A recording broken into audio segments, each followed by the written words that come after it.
Guys, samahan nyo ako magluto ng ginisang pako. Ayan na po yung aking mga sangkap. Nilagay ko na. Pinapasunog-sunog ko muna po sila. Magigisa po tayo ng pako. Ito po yung pako. Yan. Yan po yung pako na kinuha po namin sa Quezon. Yan. Lalagyan na po natin yung ating pako. Tumutunog pa po. Tumutunog pa.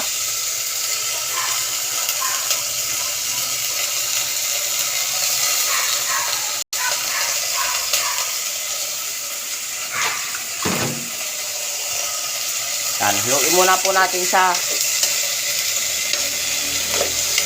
ating gisa bago natin lagyan ng sabaw.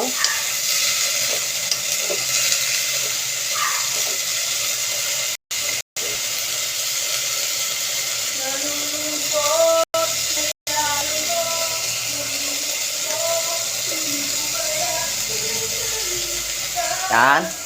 Bigyan na po natin siya ng sabaw.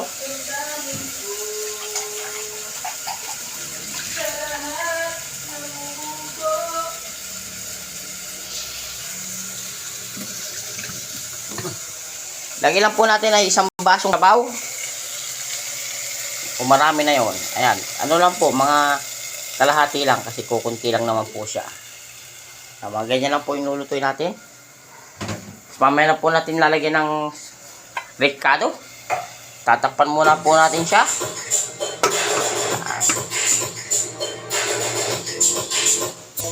Siyempre guys, pag ginisang pako, kailangan may isang sangkap na ligo. Ayan. Ayan po yung ligo. Nabuksan na po natin. Namali po pala ako ng prepare. Dapat nauna to kaysa sa sabaw. Pero okay lang po yun. Yan.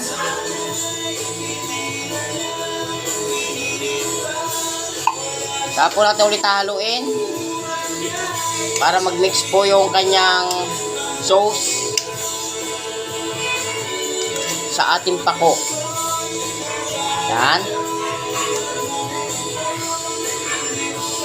Saka po ulit natin tatakpan. Ayan guys, lalagyan na natin ng asin. Kumukulo na ang ating pako. Mga ganito lang, kunti lang. Mahina tayo sa alat. Kailangan natin kunti lang. Sanayin natin sarili natin sa hindi maalat yung ating pagkain kasi delikado ang ating kalusugan. Huwag tayong masanay sa maaalat at matatamis para tumagal ang ating buhay. Yan. Yan. Maya-maya po, hahanguin na po natin siya. Ayan na guys. Hahanguin na natin ang ating ginisang pako with ligo. Okay na po yan. Tapusin nyo na lang po ang aking video. Maraming salamat po.